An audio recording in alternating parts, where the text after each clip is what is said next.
Here comes tomorrow, shining with promise, bright, brave new worlds for you to explore. If you don't like it, just hang around, cause tomorrow's tomorrow will reset the score. You can fight to turn the tide, try to rewrite, or just take flight, but you can't change the simple fact that it's where all your hopes are hiding. Here comes tomorrow.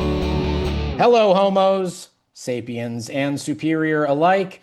My name is Josephine Riesman. And I'm Becca Petunia. We are two trans women here to talk about non-binary writer Grant Morrison's turn of the millennium comics run with the X-Men and what it tells us about finding joy in a world that hates and fears us. In other words, here comes tomorrow. This close. We got it. No. That was a good one. We'll get there. So, hi, Becca. We're back. We're here to talk about one of the longer arcs in Grant Morrison's run with New X-Men. And that run is, it has a bunch of different names within it, but it's broadly called Imperial. And yeah, we're going to talk about it today with a special guest. But first, Becca, can you sort of run down what happens to the best of your ability in Imperial? I was joking before we started recording that what happens is everything. But like Imperial is truly like the arc, honestly, of this comic in so many ways. So Imperial is New X-Men 122 through 126, written by Grant Morrison, obviously. But when we start to get into art, things get a little confusing. So I'm going to say it is drawn by various combinations of Frank Quitely, Ethan Van Siever, Tom Derenick, and Igor Corday, with inks by various combinations of Tim Townsend, Parada, Florea, and Miki Hana. I wrote all that down. You nailed it. I'm so glad we did the creator credit, which is very important. But yes, what happens? What goes down? So what goes down in this is basically we see the effect of Cassandra Nova escaping to space at the end of E is for Extinction, or at the end specifically of Danger Rooms. Cassandra Nova is with our good friends in the Shi'ar Empire, and she is using her Charles Xavier brain powers to force them to make irrational and borderline suicidal choices to basically help her in her never-ending scheme to kill all of the mutants. And I should just say right off the bat, while I'm doing the summary, content warning in here for some talk of genocide, some talk of war, and also some talk of suicide. Yeah, the suicide stuff would be handled differently these days, I would imagine, but it's very potent. So content warning, definitely. So all of this is happening while Jean, Beast, and Emma are trying to run a open school night, basically, at the Xavier Academy. They have the media in to talk to them about the Xavier Academy sort of going public. And this obviously becomes an issue when the Shi'ar arrive at the Xavier school to try to destroy it. Beast and everyone have to try to save Cassandra Nova's body with Xavier's brain inside. No, Charles Xavier's body, because it has. Oh wait, no, sorry, they have to say. No, I'm right. Oh right. No, you're right. You're right. I misspoke. This is why I do the recap and you introduce the guest. That's why you do the recap, because I get mixed up. I'm sorry. But it's Cassandra Nova's body with Charles Xavier's brain inside of it that is suffering from Alzheimer's at this point. Right. They are also suffering from the flu brought on by thousands of microscopic sentinels in their bloodstream. All hell, as is the name of issue 126, breaks loose, and the students and Emma manage to run a scheme that tricks Cassandra Nova into re-entering the body of a blobby Shi'ar warrior, and thus rendering her sort of a infant. Yeah, something like that. Yeah. But ultimately, Charles Xavier gets his brain back. Zorn is able to heal all of the characters from their flu. The open school night goes great. Beast comes out as gay, and Charles Xavier no longer needs a wheelchair. Wow, well done. That was incredible. I am very impressed, and I'm sure there are details we missed that we will dive into with our special guest today. I'm very, very pleased and proud to have Jamelle Bouie, New York Times columnist Jamelle Bouie, who will be here to talk to us about Imperial. Jamelle, how are you today? I'm good. Thank you so much for having me to talk about this crazy comic It's book. pretty wild, yeah. Before we get into the specifics of that, I'm curious, what's your background with these X folks and particularly the Morrison run with them? Well, my background with the X-Men is, I think, like many people, I'm 38, so like many people of my rough age, was the Fox cartoon from the early 90s, Hmm. which is, loosely based off of the Claremont run on X-Men, but was something, I watched every Saturday morning whenever it was on. And I didn't actually start reading X-Men comics in a real way until I was in high school. Basically, once I was able to earn money, and could buy my own comic books, so I started to read X-Men comics. I didn't get to the Morrison run until well after it had been published. A buddy of mine had the omnibus, and so I borrowed it and like read that through, and that might have been like 2011, 2012 when I read that. And that was the last time I read the Morrison run until now. What did you make of it at the time when you read it in 2011? Did it strike you as in character for the X-Men, as a bold new direction? What did it feel like? I honestly could not tell you what I know I read it and I enjoyed it, right? But I can't tell you what my impressions were because I've never been like a dedicated X-Men reader. Like I've always liked Mhm. the X-Men. Um, but unlike some friends of mine who have been hardcore X-Men people, I've always been sort of like, yeah, I'll read this, I'll read that. I'll dive into this seminal story in that one, but I'm not like into the X-Men. By contrast, right? Like I basically like read all of the Fantastic Four. Like I love the You Now that's my series, Jamelle. That's Yeah, my you and Becca will series. get along great. Becca got started in this whole comics nightmare of the ecosystem by being a huge FF fan. So there's and being a blogger there. So you have a lot in common. but the X-Men have always been like, yeah, they're cool. And again, I'll read what seems interesting or what what friends are talking about, but that's all to say that I didn't really have the strongest comparison point. And so at Mm. most I can remember that when I read the more stuff, I was like, oh, this is like interesting. Like it's good. I like I like it, but I didn't have any strong feelings. That's fair. This time around, though, I have to say, for me, I read it all as it came out, and Imperial was not an arc that stuck with me all that much. So when I reread it for this podcast, a lot of it was felt almost new. And good Lord, did it feel eerily relevant to a lot of the collapse of the empire that I used to live in and I'm still technically a citizen of. I'm wondering what you make of sort of the politics of Imperial. Do you think there's anything to be learned politically from reading this story now that you've dived into it again? That's that's a good question. I can riff if you want to think about the question, but Like at a simple level, to me, as someone who is not a wonderful political commentator like Jamelle, it is interesting to think about what would happen if a sort of monomaniacal person with ill intent ill intentions. gained control of the most powerful sort of military force in the universe. And I feel like there's something there. And boy, it would be really wild if something like that ever Yeah, happened. wouldn't that be crazy? Right, that was the thing, was like it comes out during the Bush era. Right, and that's what's so wild is like, we're it's so easy to joke about that regarding obviously our current political situation, Yeah. but this comes out not too long after 9/11, and I Yeah. know I know our audience is probably sick of me saying that. Um, But it's but like important to remember for a story like this. it truly is like in this case is like Cassandra effectively Dick Cheney in George W. Lalandra's ear. Yeah, it's Like it yeah.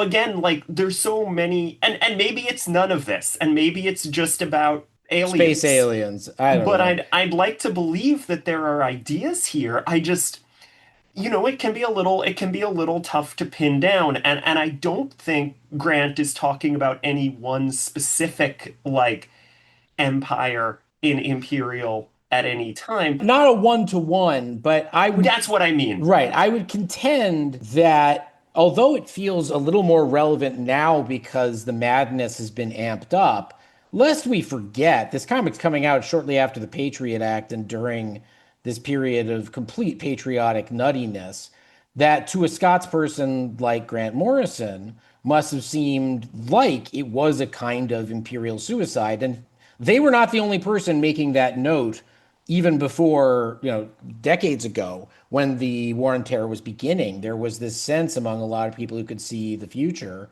that like this was a suicidal thing for a nation. Anyway, I'm tossing that out there. I wonder if Jamelle thinks we're full of crap for saying any of Well, that. And if you want, Jamel, you can just talk about breakfast cereal. Yeah, if If you want, that's totally acceptable as well. well, I'm sure there was an X-Men breakfast cereal, we can just do that.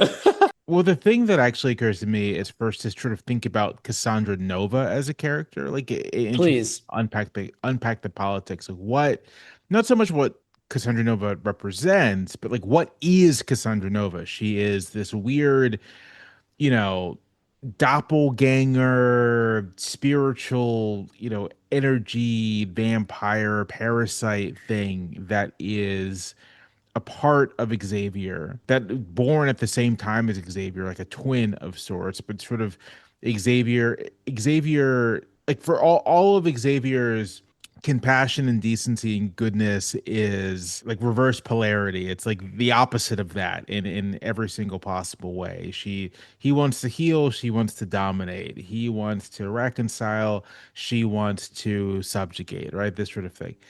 And it's in Cassandra Nova that I think maybe you begin to get a bit of the whatever political message might be here, or whatever, not political message, but whatever the politics might be. And that is if the X-Men, this and the Shi'ar for that matter, Shi'ar and X-Men together, powerful, diverse, a sense, have this sort of this police function in their respective worlds. If they are in some sense the United States, then Xavier and Cassandra Nova are like the two sides of the United States. Like to borrow from the a very good book by the historian Aziz Rana, the two faces of American freedom. And Xavier is the America that we want to admire, right? The America that at its best it can be. And then Nova is, and you could say in this moment, the America as it is, but Nova is sort of like the worst parts of the country, the worst tendencies that it has, its most destructive urges. And there, I think it's there that maybe you can unpack the politics a little more because Xavier and Nova are this duality that seems to be very relevant in the early 2000s when, as you both note, right, Patriot Act, 9/11, but also there's like this very real, like the dissidents to the war on terror at that time are very much making this argument that we cannot give in to our worst impulses. Right. We have to use our brains and not turn to the dark side, not lash out, but respond in a careful and intelligent way. Which feels like, I'm glad that you're saying this, Jamil, because that feels like that's what Gene is trying to do at Open School Night. Yeah. Gene is trying to bring people together through careful conversation and information and showing people the true side of things to make the true side of things less scary, and that is exactly what in a lot of ways, when America is at its best, it's when we're doing that and we're learning about differences that people have and things like that. Not just that, but Cassandra Nova is sort of the monologue in your head that's telling you you're alone, you're isolated, there are no others that care about you. And Jean, after she's had Charles in her head, So this sticks with Jamelle's analysis, gives this line that just gave me goosebumps that I hope we can meditate on in this episode, which is there's only one of you in the whole world, and to tell you the truth, you don't stand a chance. You may be an expert on fear, isolation, loss, pain, and hatred, but you have no idea what friendship is. You don't understand the emotional mechanics of people who stick together and support one another. You just seem really vulnerable to me. And I get goosebumps just reading it aloud again now because that is, as Jamelle says, the America that you want to believe in, is the idea of a community. And unfortunately, right now we have this force of America that is, they are experts on fear, isolation, loss, pain, and hatred. I mean, the fact is, I like that you're pointing it to Cassandra Nova because at the end of the day, so much of politics comes down to what your internal monologue is. And if you have horrible depression brain, like if you have horrible tape recordings in your head that are just saying everything is terrible, you can't trust anyone, life would be better if it were all eradicated, then your politics are going to reflect that. And I think you're right to center it in Cassandra Nova because it's a psychological phenomenon that leads to these political phenomena, in my humble opinion. What else do we want to talk about here? I love the Quitely art on the beginning and the end, but do we like that it's a little chaotic and mishmash, the different styles that pop up throughout the middle portion of it? I kind of like it, but it is sort of maybe part of an aesthetic flaw. What do we make of the art here?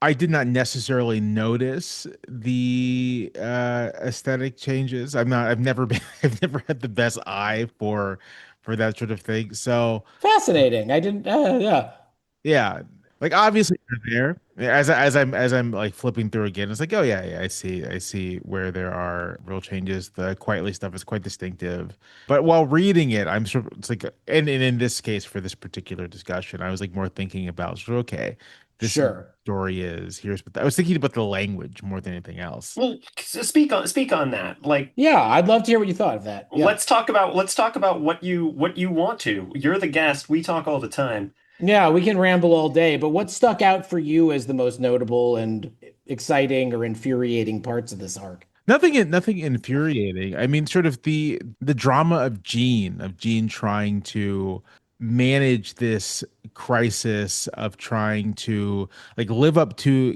Xavier's example, also show leadership, and also as was mentioned earlier, kind of be this voice of reason vis-a-vis Beast, who is much more of a we have to do the drastic thing here. We have Hmm. to, we have to recognize that now is not the time for the kind of deliberation you want to engage in. And I found, as far as just sort of character arcs in these issues, I found sort of Jean's attempt to not just fill this gap left by Xavier, but sort of take on the kind of mantle that Scott usually has as well, sort of channeling Scott as much Mm. as she is channeling Xavier. And it's like it's interesting that when Scott returns to the school, she very much is sort of like, I'm so glad you're back.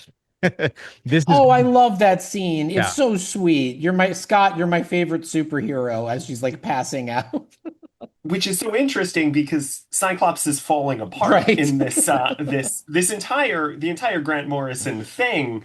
But especially, in this book, and because of Cyclops's genuine issues with depression that we've certainly been highlighting throughout, and the black bug room is, hey, listen, everybody's got a black I bug know. room, but boy does Scott.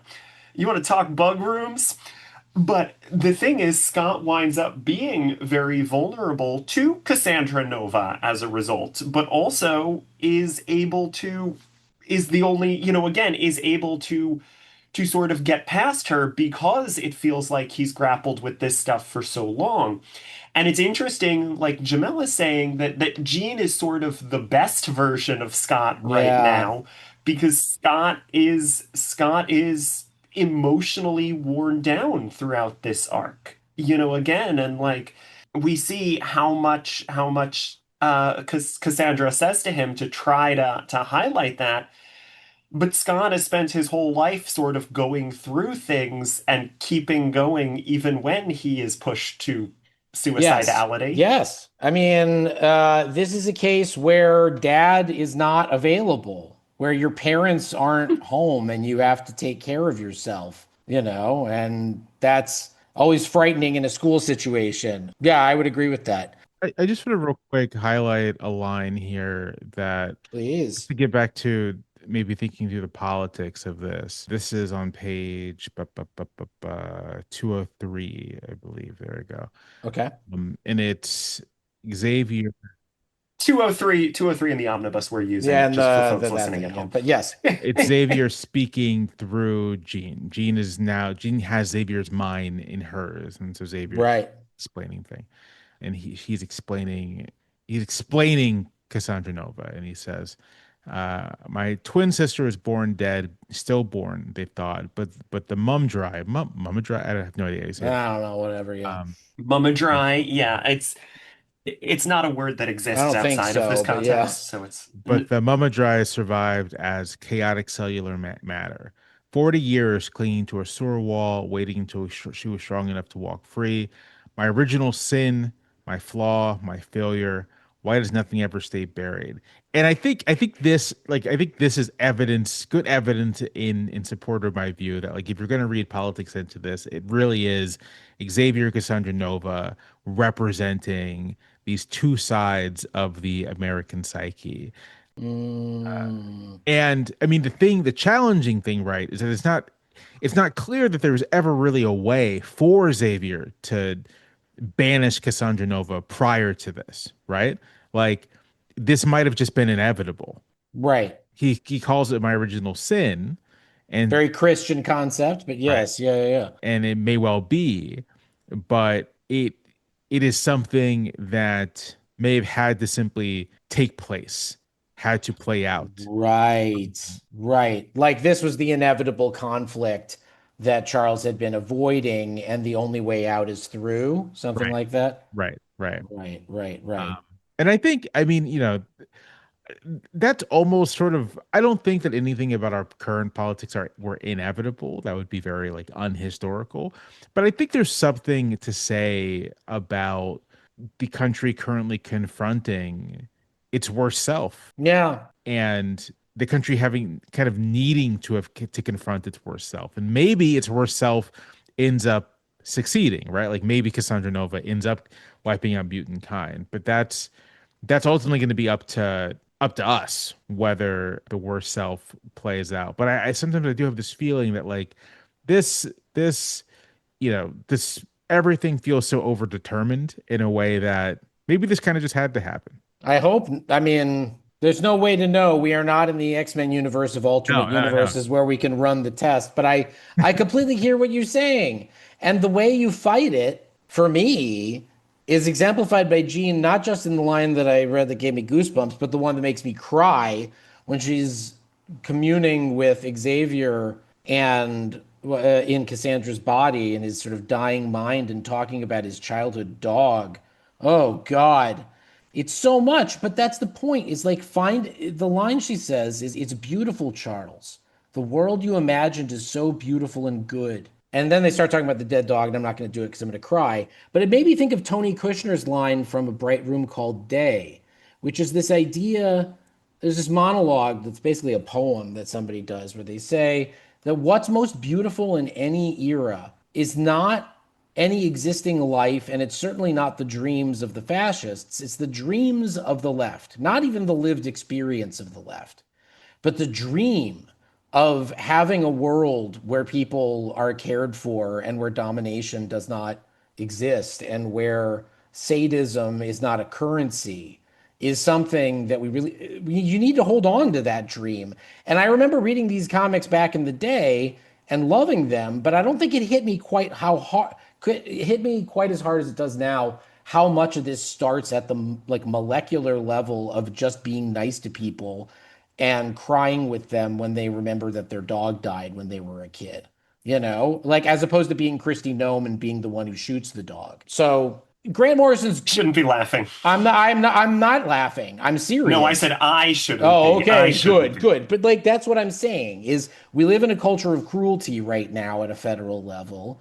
And this is a comic that is about how cruelty not only is bad, but ultimately makes you vulnerable because cruelty cannot you were seeing this at a federal level. There's not a coalition that really agrees with itself or understands what friendship is. And friendship's a powerful force. Anyway. Well, and that's, again, like if we're going to get through the current moment in any way, I do think Gene is right that the way we get through the current moment is through accepting people who are different and friendship and things like that. And it is the sort of like community building and community organization and stuff like that, whether it's at the school level, like in this, or through minority groups banding together and also expanding the tent out and bringing in, disgraced Shi'ar warriors and things like that. I mean, I don't even know where the metaphor is at this point.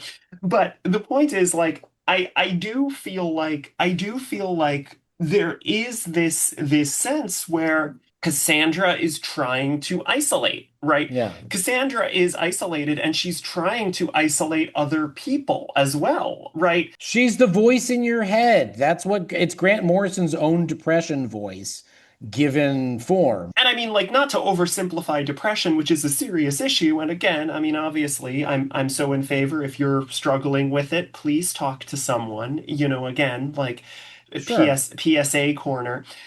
But one of the ways through that is with friends. It is with, reaching out to your friends and your loved ones. And not only is that a political solution, it's a personal solution.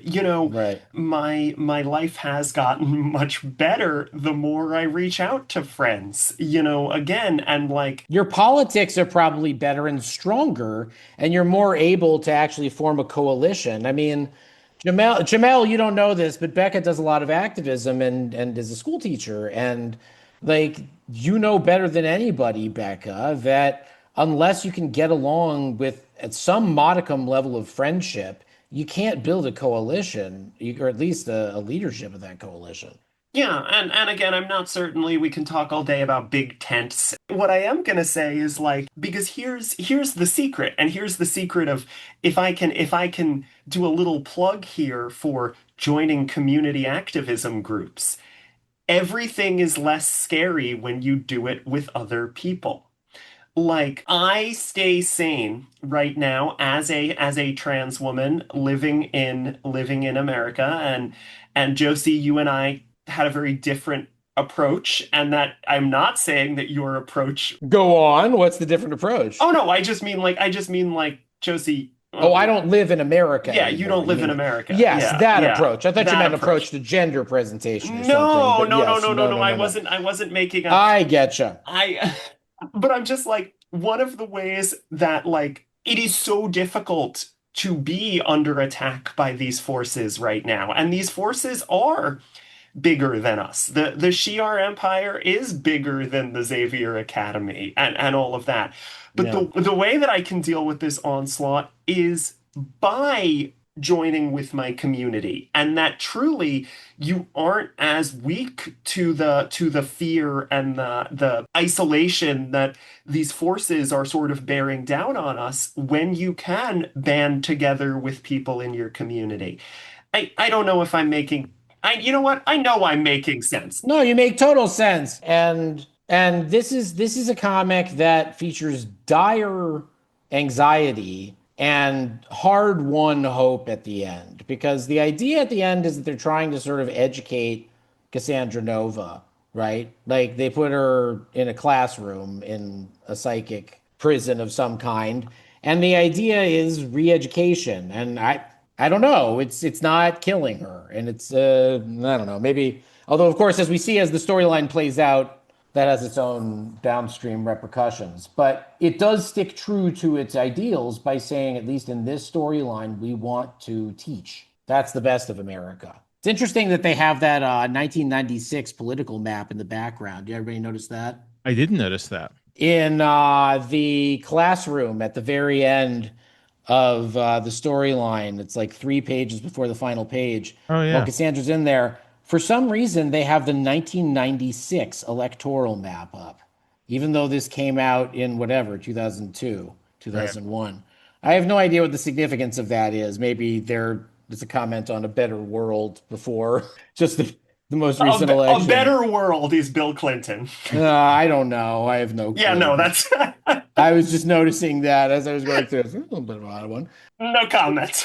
One just sort of observation about that map is it's before the convention that Republicans are red and Democrats are blue. And so if you look at it closely, Oh, you're I right. did I did notice that, you see that the Republican one states are blue.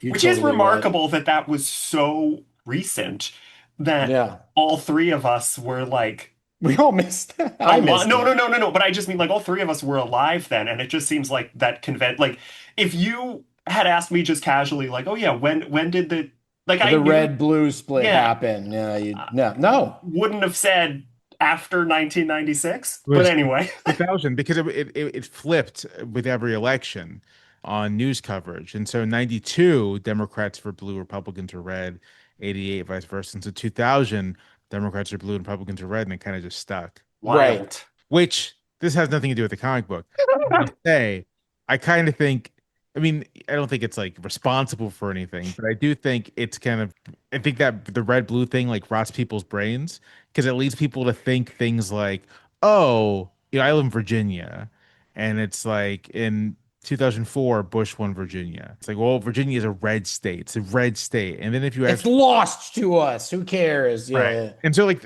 obviously 4 years later Obama wins Virginia. But if you just like look at like a county level map of vote and like by density and by, who's winning what you'll quickly see is that like most places are something close to like an even mix of red and blue. And that's like the case in most states. It's like a handful of places in the country that are uniformly one thing or another. And I think the red and blue thing kind of just like it creates the impression when people say like, "Oh, we should just let the whole South go," it's like, well, Drives me crazy, and I don't even live in the South, and I'm like, you guys don't get it again because yeah, it's like in terms of the voting population, it's like 40% of those people, 45% of people like vote for Democrat. Right. Right. Right. but also, again, it would be great because then I wouldn't have to hear the vote blue no matter who discourse. I wouldn't have to hear Right. either side of it. They'd have to come up Uh, with a different no slogan. more colors And involved. it wouldn't rhyme, and then I'd be fine. But anyway, it is interesting because I do think it is about this kind of tribalism. What you're saying, this kind of tribalism that it feels like Gene understands we need to move past, right? Like not to, I don't think that's why necessarily there's this map, although maybe it is, but it is this sense of divisions again. And also red blue. It's interesting you say that because this is also just a matter of semiotics. People see the color red and they think action, and they see the color blue and they think calm.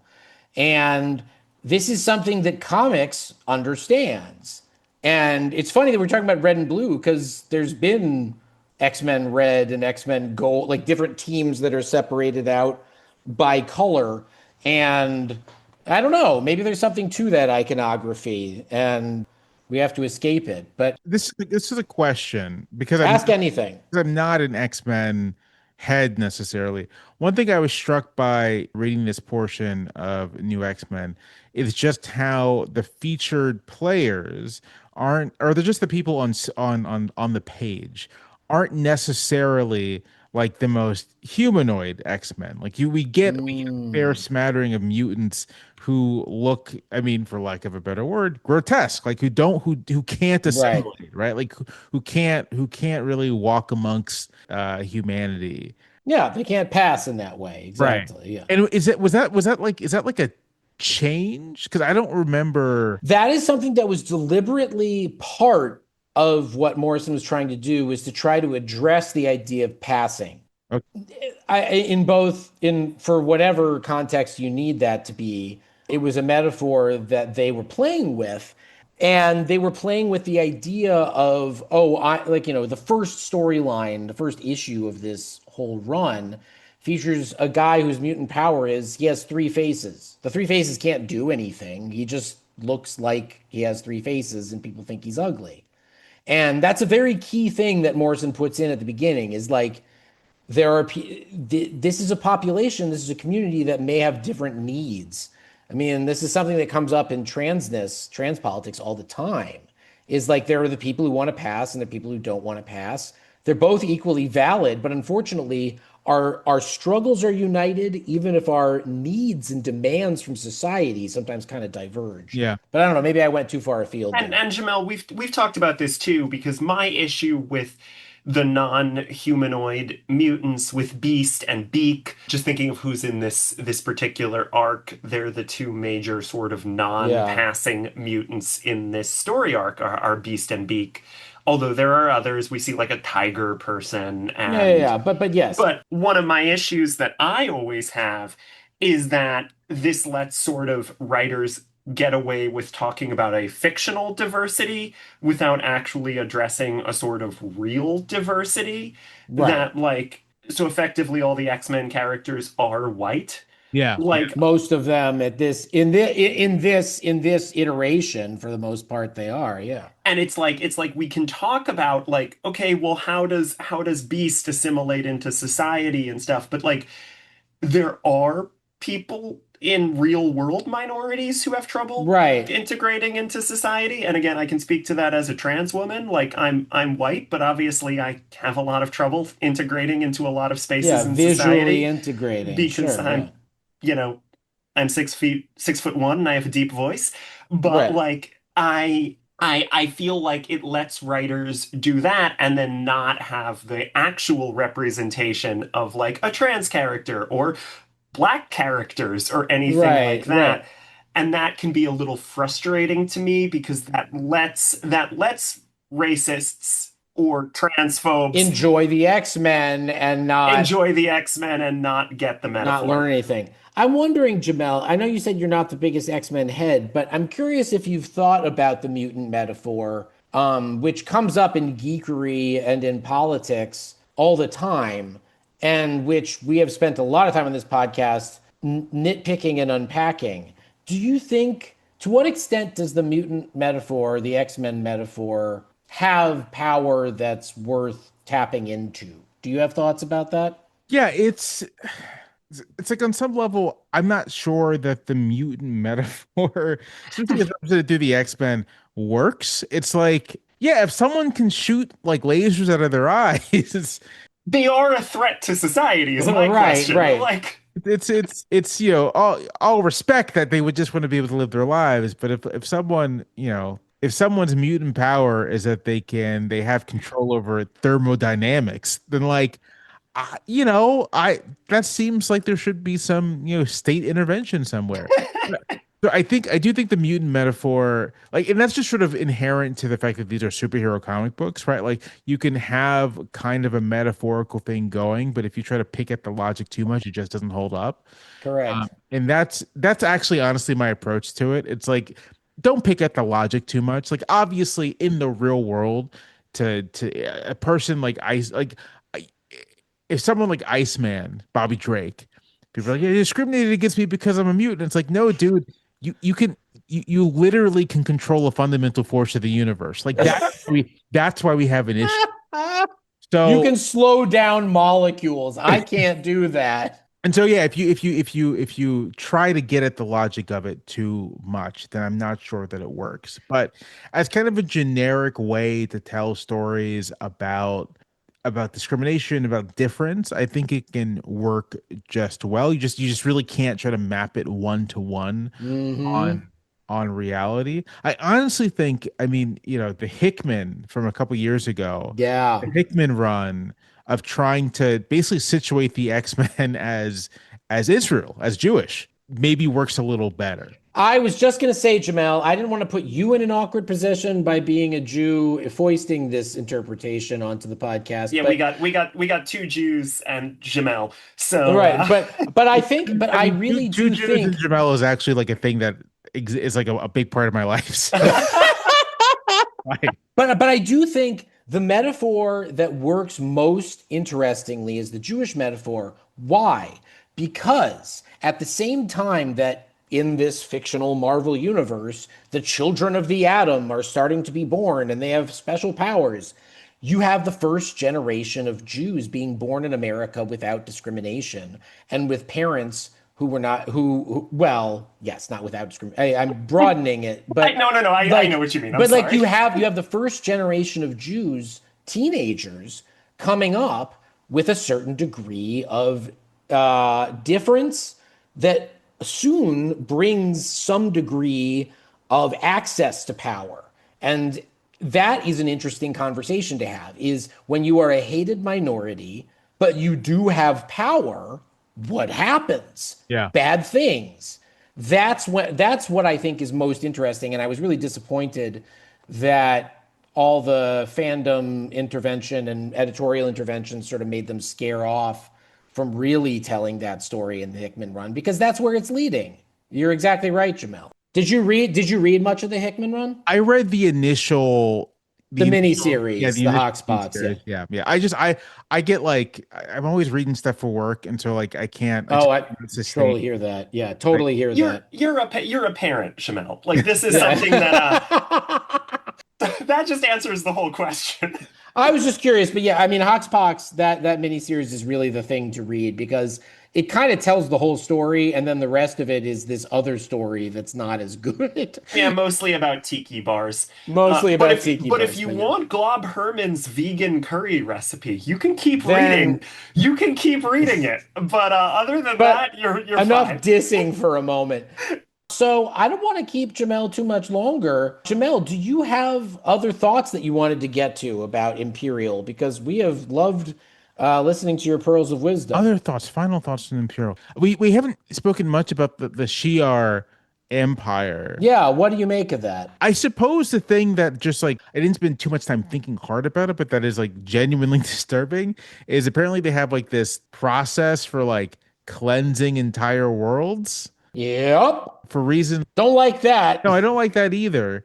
Kind of preventative war, you might say. That does feel very, very, very 2000s. Yeah, 2002 through 2003. This idea that like the contagion has spread, so we have to destroy everybody. I Right. mean, that is a an entirely like it is the metaphor of, you know, the way that sort of America reacted to September 11th, sort of taken to a ludicrous extreme, you know, which Right, is right. But it's getting at the idea that once you have a weapon and a government is a weapon, Max Weber says the government is the monopoly on violence. You have to be careful about how many people can even hold that weapon, because if it's one person and that person ain't right, then bad things can happen. So yeah, the Shi'ar Empire is. I'll confess, I have not read every Shi'ar story from the past, but it works well here as this idea of something that's so powerful it probably shouldn't have existed in the first place, because if it falls into the wrong hands, they can sterilize whole worlds. So maybe it's about the atom bomb. I don't know. Unless you have anything else to add in, I think it's time for our single question lightning round. Becca, do you have anything else you want to add? yeah, well, let me just address real quick other things that I just wanted to get out in the open. We don't need to talk about Please. them. First of all, I think Zorn is Zorn in this arc because he heals a bird. I Um, don't know. This Zorn stuff is so So I confusing. think Zorn is Zorn, but I want to say that Okay. I appreciate that Cassandra Nova is gay, I guess, because she fucked Lilandra. Um, Oh, but I guess you're right. That's a good uh, point. so good to know. Good to know that Good to know about Cassie. Yeah, yeah, okay. yeah. Our LGBTQ representation everywhere, yeah, it's and important. speaking of, this is also the arc where Beast comes out as gay. Josie, we should Oh, talk about that. Do we talk about that later? I don't think we let's talk really about have that yet. later because they walk it back, and we'll talk about it when they walk it back because I was so mad when they walked that back as a teenager. This moment where he says, "By the way, I think I'm gay, now back to the fight," I thought was the most wonderful and hilarious and delightful thing. I thought I was just an ally, but I was like, "You go, Beast." And then later they sort of walk it back as like he was making a statement, and we'll talk about it then. But it does happen, the initial quote unquote coming out in this arc. Yep, I just wanted to address those three things because those are things we've been talking about throughout. That is true. Very important. Lightning round. Jamelle, this is an important question based on Grant Morrison's sort of Manifesto for pitch document manifesto for the series. Jamelle, do you think Wolverine is hot? Hot or not, Logan? Hot or not, Logan? I can see what people find appealing about Logan. Not for me. Yeah, no, I understand. no, duly noted. But I get it, especially like in that goes for a comics Logan, who canonically is like, short and very More Bob Hoskins Bob like than Hoskins. Hugh Jackman. Yeah. Right. And like Bob Hoskins has like a charisma about him, He's a very Oh magnetic my figure. God. Have you seen The Long Good Friday? He's so sexy Wonderful in that. film. Wonderful Have you film. seen Super Mario Brothers? Jamelle, but like specifically also like Hugh Jackman, because Hugh Jackman is mentioned in this document as a real heartthrob. Do you think that Hugh Jackman Wolverine is attractive? I think Hugh Jackman Wolverine in the first iteration is attractive, right? Like, Okay. Yeah. circa X-Men 2000. And that's all that existed when this pitch document was written. Right. By the time you get to like the Wolverine, where looks like dehydrated and roided out, I just don't think that figure is No. attractive on anyone. Like, it's just not. No. It's not. It's what is it? Like, that's not, whether this is, Hugh Jackman, or I'm thinking of like, there aren't very many women actors who are asked to get like super jacked like that. But like, plenty of male. I mean, Chris Pratt, who is a classic example. What's his name? Kingo is the other just sort of hilarious example. Right. Kumail, that they made Kumail Nanjiani get so jacked to play Kingo. And again, it's like there is no reason that Kumail couldn't have just played Kingo looking like Kumail Nanjiani. and I just don't think, I actually do not think that most people find the action figure body all that attractive. I just don't. Like, I think if there's like a social expectation, especially for men, when you actually talk to women, like, women are quite open about this, but men, there's like this expectation that the action figure body in its iteration is like what's supposed to be attractive. But like, I don't really think anyone. Yeah, it's much more like the people who think other people think that's attractive than do it to their bodies and are frustrated when they find out that that's not what people find attractive. Right. All right. Well, this was a delightful conversation, Jamelle. We thank you so much. Seriously, thank you. Oh, my pleasure. No, seriously, thank you. This was a delight. Thank you for having me. Of course, Becca, what are we talking about next week? That's a great question. Next week, we are back to talking about a single issue of comics, specifically New X-Men 127, Of Living and Dying, where we finally get to the bottom of Zorn. And do we get to the bottom of Zorn, though? We learn this is Zorn's story, and we get really further confused. But unfortunately, that is what's at the bottom of the Zorn story, is just being confused. But it's beautiful. It's a beautifully drawn issue. So we will be talking about that with a special guest. It'll be exciting. Special guest is Hugh Jackman. No, it's not. That's not Hugh Jackman. I just have to do that every time. Anyway. Okay. Jamelle, where can people, anything you want to plug, where can people find you? I know. People know where to find you, I think. I was going to say, I'm sure people know where to find you. But what, do you want to plug anything? So I'll plug my podcast with my buddy John Gans on Present Danger, about just political and military thrillers of the 90s, sort of trying to historicize the 90s kind of podcast. That's a lot of fun. My TikTok's kind of fun. I'm trying to find things that don't, I understand the distaste people have for the New York Times, so I'm not going to be like, oh, read the New York Times. So if you no comment. I get it. I don't even disagree, honestly. But we're staying out of it, but yes, go on. Yeah, this is not to go into it, but this is a little bit of the frustrating thing. It's like people will yell at me about the Times. It's like, listen, you're kind of speaking to the choir here. I get it, but you do other stuff. I do other stuff. It's beautiful. I love that you and John have been, as you say, historicizing all of that, and Your TikToks, I love that there's like a whole section of humanity that like just knows you from TikTok. Yeah, It's it's great. it's funny. It's like it's a whole audience that I joked about it before, but my spouse was so excited to hear that I would be talking to you, Jamelle, specifically because they are a huge fan of your cereal reviews. that's So, Right. so everybody should follow Jamelle Bouie on TikTok to see Jamelle's cereal reviews.